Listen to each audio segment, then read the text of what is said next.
Assalamualaikum warahmatullahi wabarakatuh.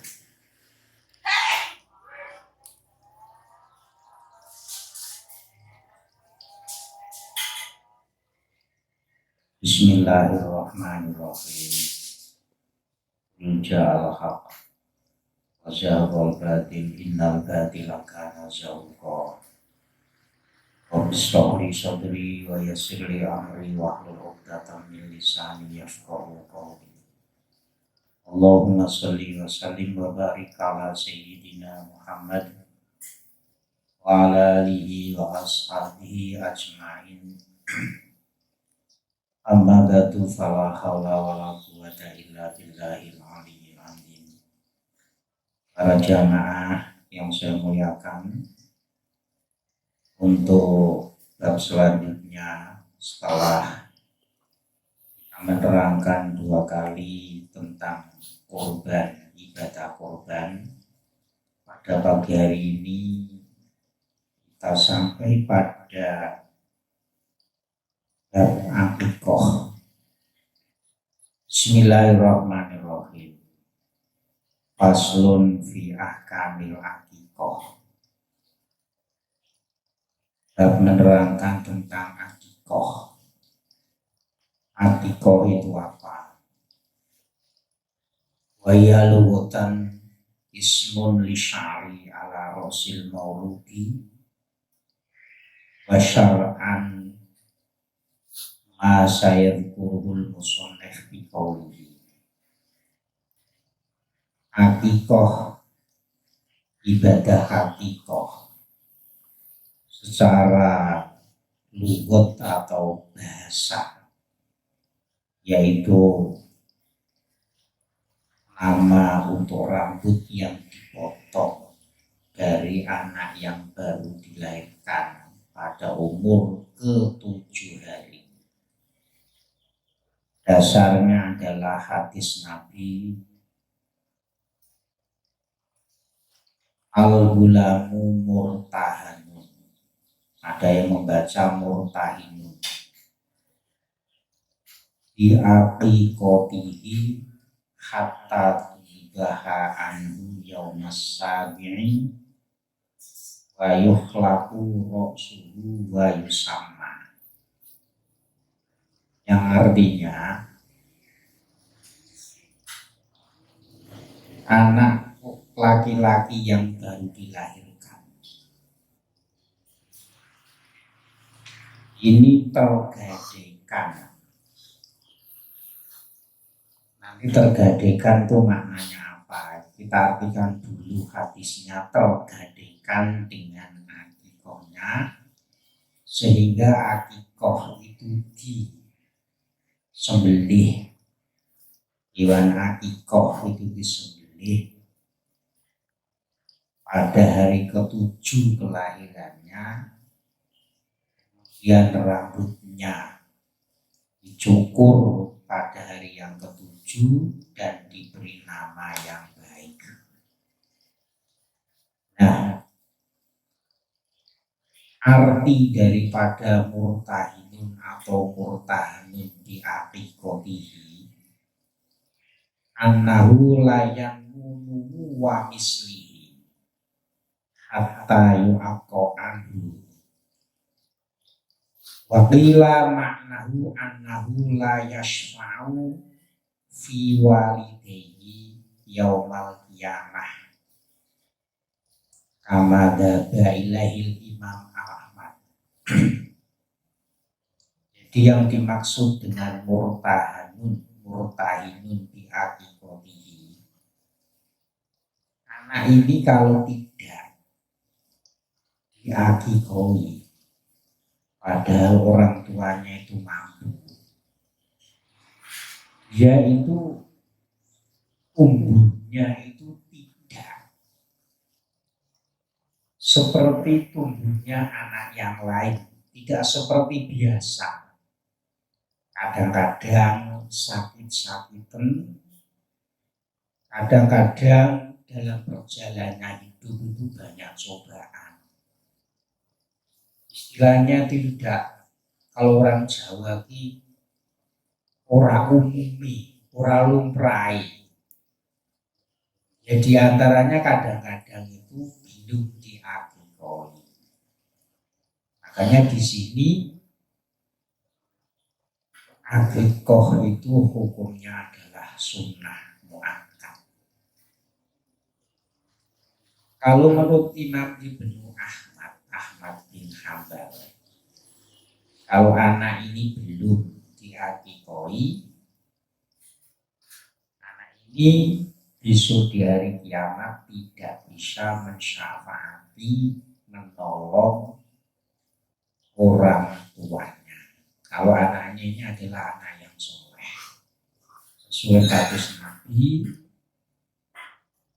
damata benu Adam ikoto amalu illa min salasatin.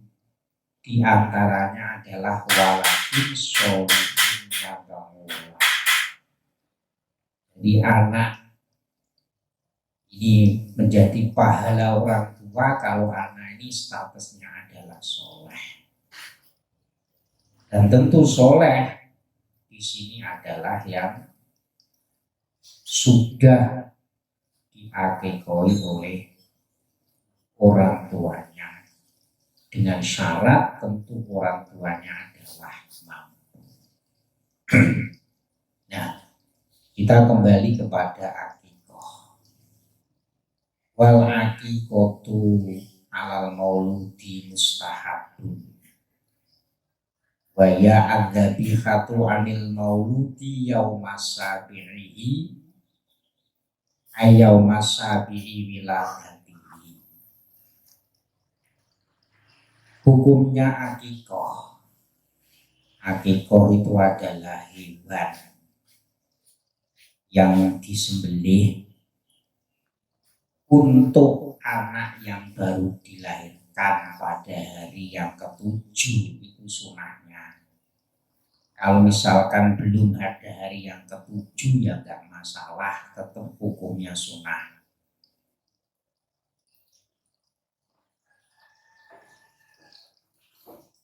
Jadi tidak harus persis, ya mestinya kalau sesuai sunnah Rasulullah ya pas hari yang ketujuh.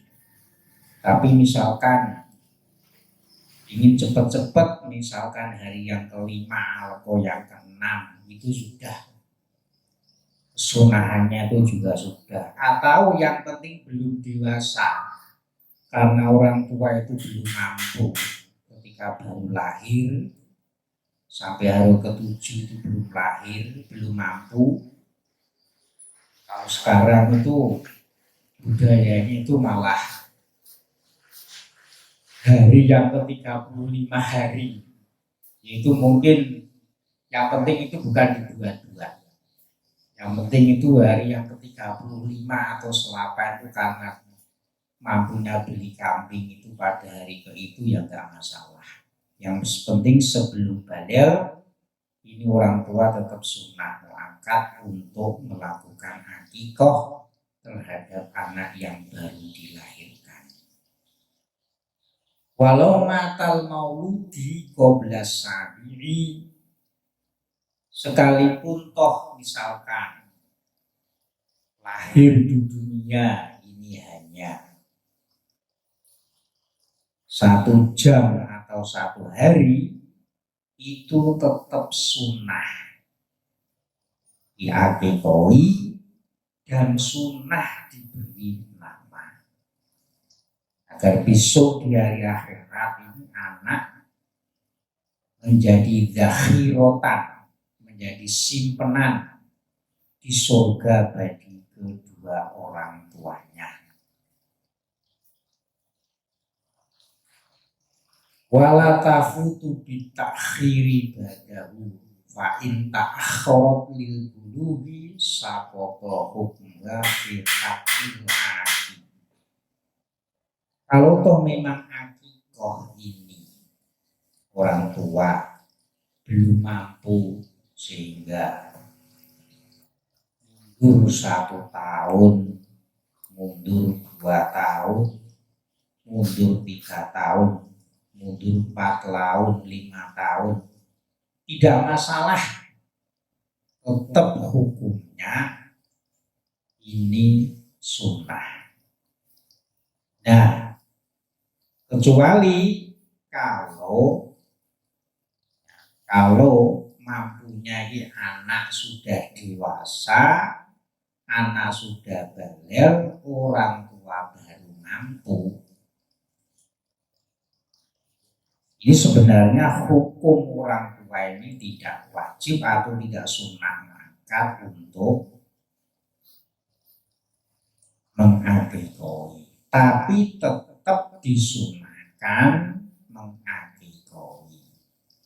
Tapi dalam arti gugur, misalkan orang tua ini sudah tidak tidak mengakikoi karena mampunya sudah balik. Andaikan itu wajib, orang tua sudah gugur kewajibannya.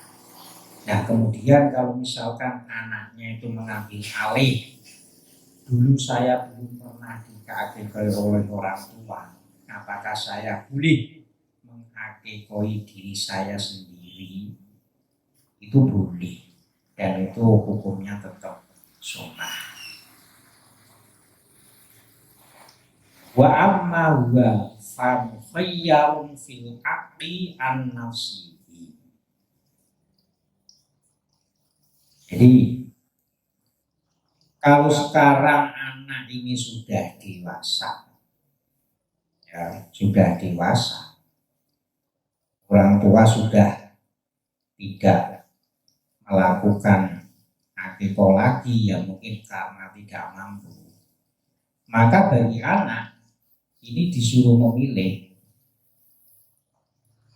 bagaimana ini. Jadi karena sudah dewasa, anaknya ini mau akikah famukhayyarun, maka dia disuruh memilih. Fa'amma ayya'uqa an nafsihi aw yatrukahu. Silahkan dia mau akikah untuk dirinya sendiri, ya monggo. Tidak melakukan, ya monggo, karena kewajiban atau kesunahan akikah itu adalah batasnya setelah balik. Tapi andaikan melakukan, yaitu tetap mendapatkan kesunahan. Karena umumnya itu di budaya Jawa, kalau seseorang itu perjalanannya hidup itu banyak masalah, banyak kendala, banyak hambatan, urusannya banyak yang tidak lancar, itu biasanya itu oleh orang-orang yang ahli ilmu ditanya, kamu dulu sudah diakikoi apa belum? Kalau jawabannya belum, ya sekarang akikah. Kalau laki-laki ya nyembelih kambing 2, kalau perempuan ya kambing 1. Wa amma huwa fa mukhayyarun fil aqli an nafsihi. Kalau memang dia sudah dewasa, orang tuanya tidak mampu mengakikoi, silakan mengakikoi sendiri boleh dalam arti kesunahan, atau tidak melakukan juga tidak masalah, karena batas akikah itu adalah kalau sudah balik. Ini masalah akikah, tanggung jawab pertama adalah kedua orang tua. Kalau sampai tidak mampu, sampai anak ini menjelang balik, ya sudah, orang tua itu dalam arti gugur.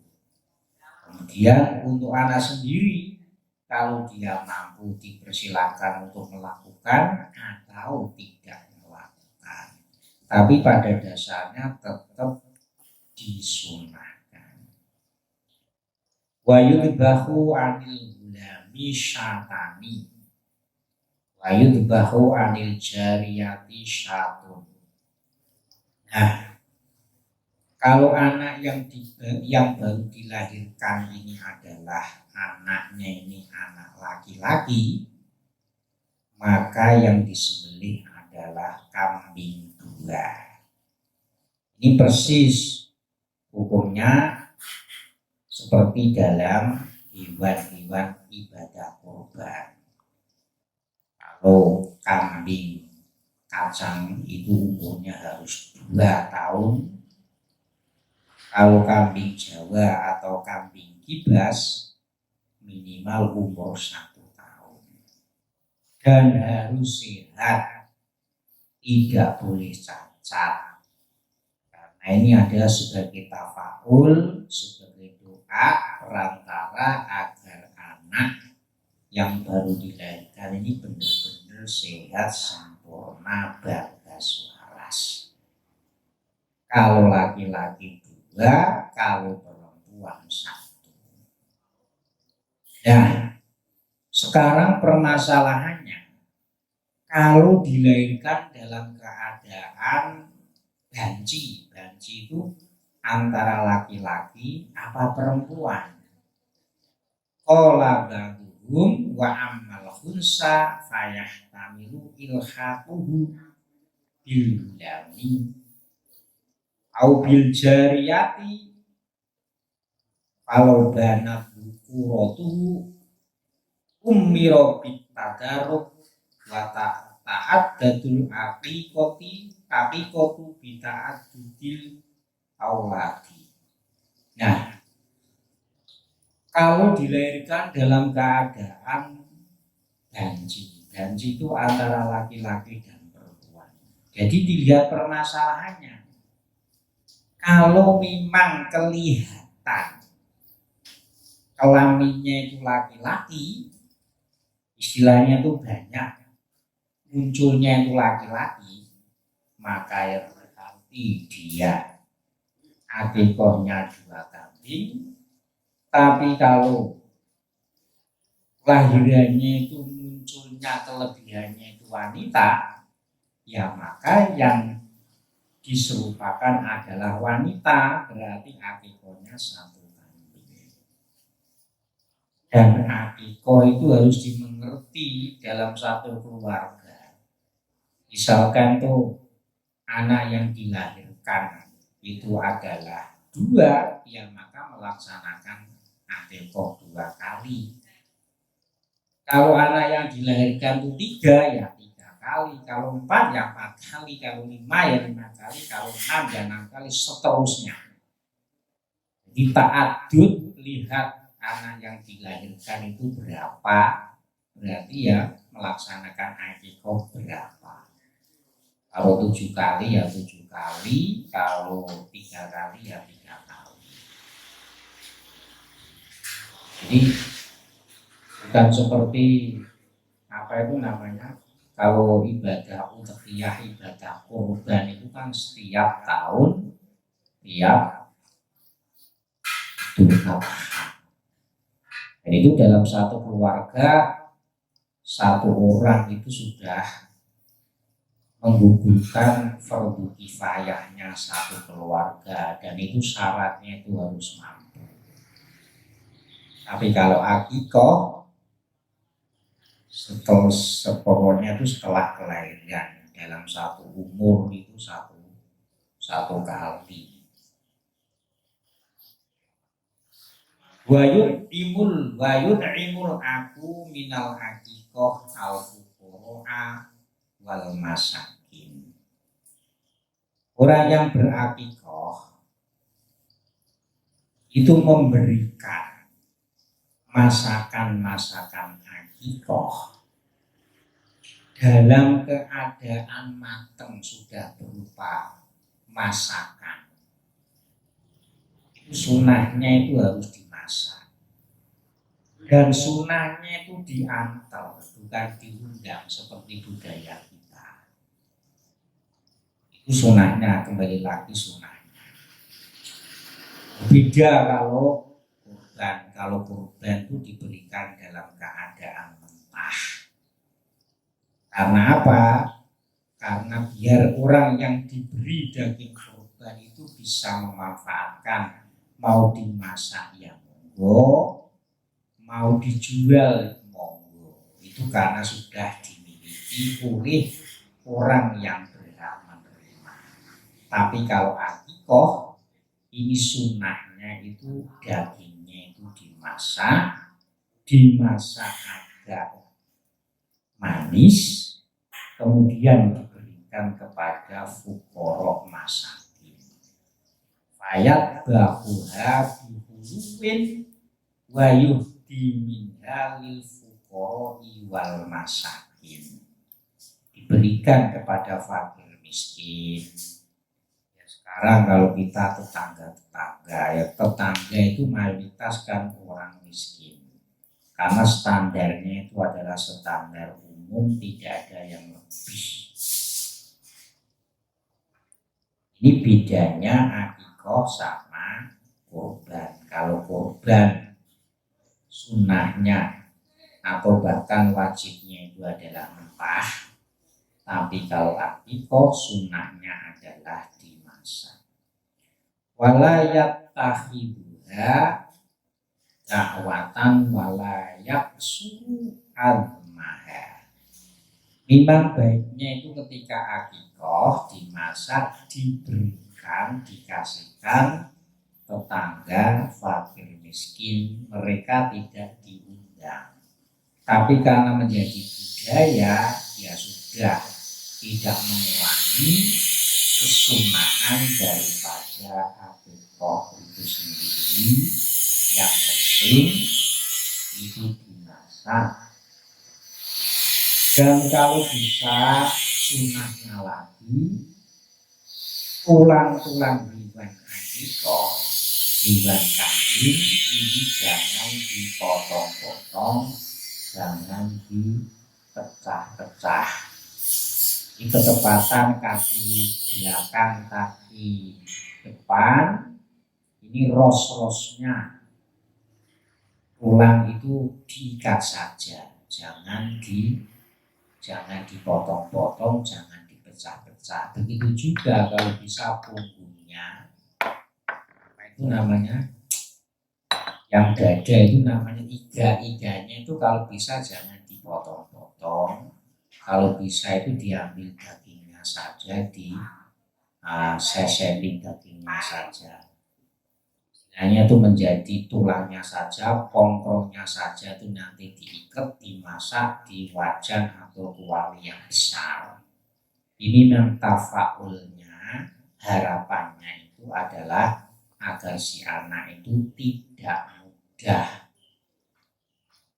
istilahnya itu hatinya itu mutungan, hatinya itu pecahan, dan tidak mudah, istilahnya itu orang itu mudah sekali kecelakaan. Ini tafaulnya. Mengapa tulang-tulang hewan akikoh itu tidak, sunahnya itu diikat saja, diambil dagingnya saja, biar yang menempel itu sedikit. Wa'lam anna sinnal akikoh wasalamatu min aibin yang usulah muha wal akmalu minha wa tasadduqu bi ba'liha wa amtina ubaiha wa ta'ayyunuha bin nadri hukmuhu ala ma sabaqa fil udhiyah. Jadi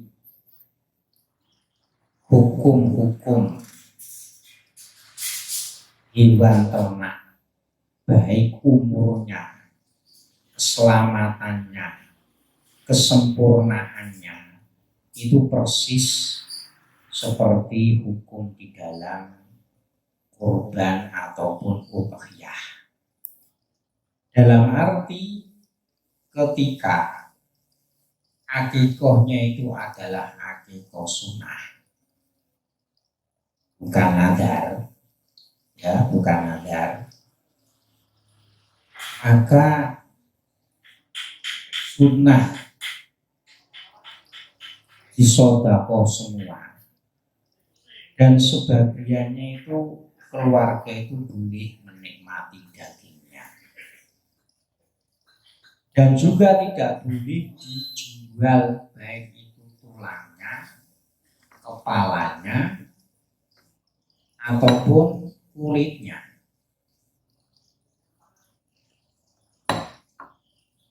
Kemudian begitu juga hukum ketika udhiyah atau kurban itu nadar atau wajib. Begitu juga ketika akikoh itu wajib ataupun nadar. Nadarnya misalkan saya ini nadar nanti kalau anak saya lahir laki-laki, maka akan saya potongkan kambing 2. Maka ucapan saya seperti ini adalah nadar. Dan ini akikohnya itu nanti menjadi akikoh wajib.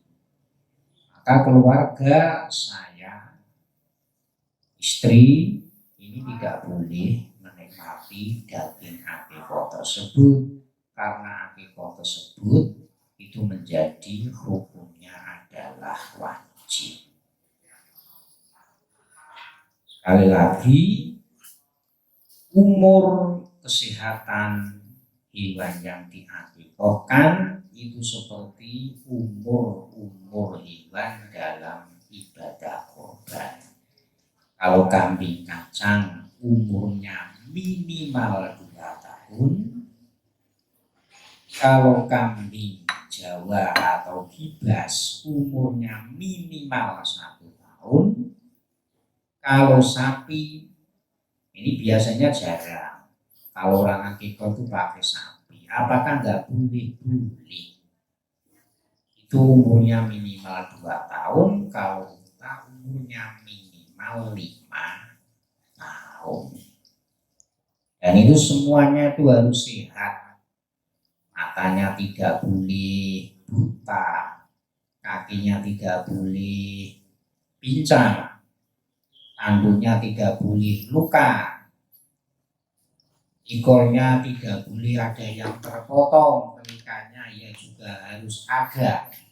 Semuanya harus sehat, tidak boleh sekarang itu penyakit PMK itu juga tidak boleh.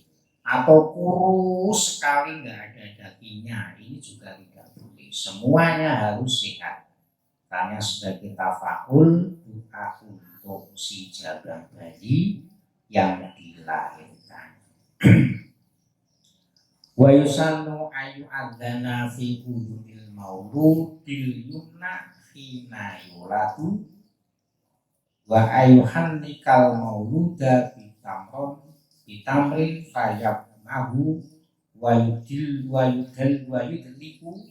bihi hukun kahu dakhila famihi liyang zilami yusyai'un ilal jofi ailam yujat tamrun farutopun wa illa fasyai'un kulun wa ayu sama yawma sabi'i wiladadihi wa yajudu tasmiyatu qabla sabi'i wa ba'dahu walau matal mauludu qabla sabi' sunnah tasmiyatu.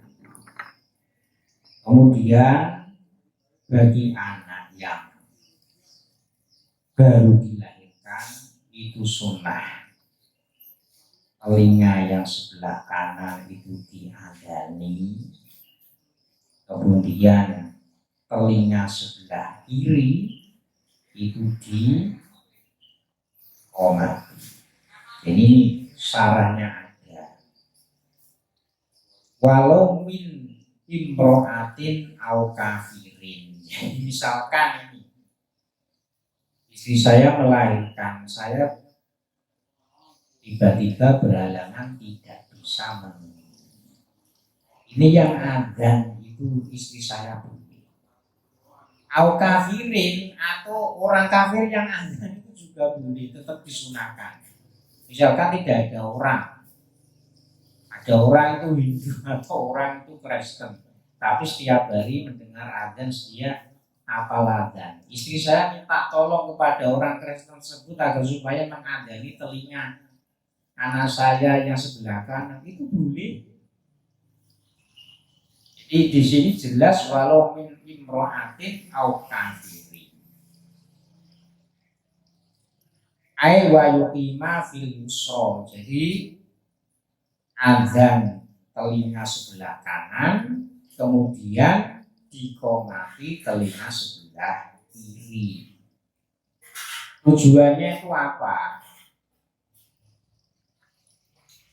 Lam tadurrohu umusibian at-tabiyatu minal jini. Jadi agar supaya anak ketika baru dilahirkan ini diperdengarkan adzan dan iqamah, agar supaya kalimat yang terdengar pertama kali oleh anak yang baru dilahirkan ini adalah kalimat tauhid. Dan anak yang diadzani ketika baru dilahirkan ini selamanya dia tidak akan diikuti, diganggu oleh makhluk yang namanya jin. At-tabiyatu minal jin, tidak diikuti oleh jin yang senantiasa mengganggu manusia. Insyaallah. Kemudian sunnah lagi, bapaknya atau ibunya, kalau bapaknya nggak ada, membeli kurma, kemudian kurmanya itu dimamah-mamah. Ketika diakikoi hari yang ke-7, kelaknya itu langit-langit lidah itu dikasih mamahan kurma agar supaya makanan yang pertama kali lahir yang dirasakan itu adalah rasa manis. Kalau nggak ada kurma ya pokoknya makanan yang manis. Aisyai'un hulwun. Kemudian hari yang ke-7 ini diberi nama, tentu nama yang baik, nama yang disandarkan oleh Allah atau Asmaul Husna atau nama-nama yang disandarkan kepada Nabi Muhammad. Misalnya Muhammad Abdurrahman, Rahman itu juga Asmaul Husna, atau Abdullah dan seterusnya. Bila dikasih nama sebelum hari yang ke-7 ya tetap hukumnya sunnah. Riwayat juzu tasmiyatu qabla sabit wa misalkan cari nama itu sukar, dapatnya itu setelah 2 minggu, ya enggak masalah. Walau matal mauludu qabla sabit sunnah tasmiyatu. Kalau hari ke-7 atau baru dilahirkan kemudian meninggal dunia, tetap sunnah dikasih nama. Ini pentingnya kita itu memberi nama dan diakikoi agar supaya satu, anak itu tubuhnya itu tumbuh normal. Yang kedua, agar supaya besok di akhirat ini menjadi anak yang soleh yang bisa mensyafaati kedua orang tuanya. Demikian Koyan pada pagi hari ini sebenarnya ya kurang panjang karena ini durasinya di YouTube itu dibatasi ya. Nanti bisa kita tambahi ketika ada sesi tanya jawab. Demikian, kurang lebihnya mohon maaf. Al-Fatihah. A'udzubillahi minasyaitonirrajim. Bismillahirrahmanirrahim. Alhamdulillahirabbil alamin arrahmanirrahim maliki yaumiddin. Iyyaka na'budu wa iyyaka nasta'in ihdinas siratal mustaqim. Siratal ladzina an'amta 'alaihim ghairil maghdubi 'alaihim waladdallin. Amin. Bersama-sama berdoa untuk kita dan juga orang-orang di sekitar kita yang punya hajat, semoga hajatnya dikabulkan, dilancarkan oleh Allah. Yang sakit semoga diberi kesembuhan, kesehatan seperti sedia kala. Yang sudah sembuh dengan kepada Allah, semoga senantiasa mendapatkan rahmat dan rahmat. Yang punya hajat, yang pertama Iftaqur Rahman, semoga dilancar dan dimudahkan segala urusannya. Masih cinta masih yang baru menjalani kuliah baik, semoga mendapatkan tempat yang terbaik di bumi dia pilihan, semoga dimudahkan urusannya. Bapak Devitus Lanto semoga dimudahkan urusannya. Yang sakit Ibu Polipah, Ibu Maulida Nuri Aidisi Aminul Huda, Bapak Satori bin Syarif, Bapak Samsahi, Ibu Natinah, Ibu Sukumen, Ibu Sunyati, Ibu Celia Azharo Firdausi binti Nasroi, Ibu Sulistiyoni binti Sunati, semoga senantiasa sehat selalu, kesembuhannya senantiasa kita doakan. Yang sudah kumpul Bapak Peri yang keempat harinya senantiasa mendapatkan rahmat dan maghfirah dari Allah Subhanahu wa Ta'ala. Lalu Fatihah. Bismillahirrahmanirrahim. Alhamdulillahirabbil alamin. Iyyaka na'budu wa iyyaka nasta'in. Ihdinas siratal mustaqim. Shiratal ladzina an'amta 'alaihim ghairil maghdubi 'alaihim waladdallin. Amin. Allahumma shalli 'ala sayyidina Muhammad sayyidil awwalin wal akhirin. Wa sallim wa tabaraka wa ta'ala kulli sahabati Rasulillahi ajmain. Alhamdulillahirabbil alamin. Allahumma shalli 'ala sayyidina Muhammad sholatan tatma'innu biha qulubana wa tanfa'u biha umurana wa taqdi biha hawaijana wa tarfa'u biha darajatina wa tahdi biha qawmana wa tuhissu biha qulubana wa yulimna biha umurana wa dukunna biha bisa'ada wa karana ma'adulillatina wa tuhisu biha amwalana wa asfadana wa dalanina wa anjana wa aliyatana wa daribituna wa ta'amana Wadana marahmati watana murni Wasalli wasallim wa barika alaihi wa alihi wa sahbihi wa baraka wa rajata wa mutawali ta'ala wa nanti salatu salatu ajmain. Alhamdulillahi rabbil alamin. Bismillahirrahmanirrahim. Wa nunazzilu minal Qur'ani ma huwa shifaa'un wa rahmatun lil mu'minin. Bismillahirrahmanirrahim. Wa yahdi sudura qaumin mu'minin. Bismillahirrahmanirrahim. Bismillahirrahmanirrahim. Bismillahirrahmanirrahim. Wa idza maritu fahuwa yashfi. Bismillahirrahmanirrahim. Fihi shifa'un linnas. Bismillahirrahmanirrahim. Allahumma shalli ala sayyidina Muhammad fil qulubi wa tawalla wa afiyatul abdani wa shifa'illah. Wa sallallahu alaihi wa ala alihi wa sahbihi wa sallim. Allahumma ighfir lana dzunubana wa li walidina wa li jami'il muslimina wal muslimat wal mu'minina wal mu'minat ala kulli Muhammad. Rabbana yaghfir lana umurana ma raqatil qulubina wa qina wa salamina dinana innaka ala kulli syai'in qadir. Rabbana zalamna anfusana wa illam taghfir lana tarhamna lanakunanna minal khasirin. Rabbana atina fid dunya hasanah wa fil akhirati hasanah wa qina adzabannar.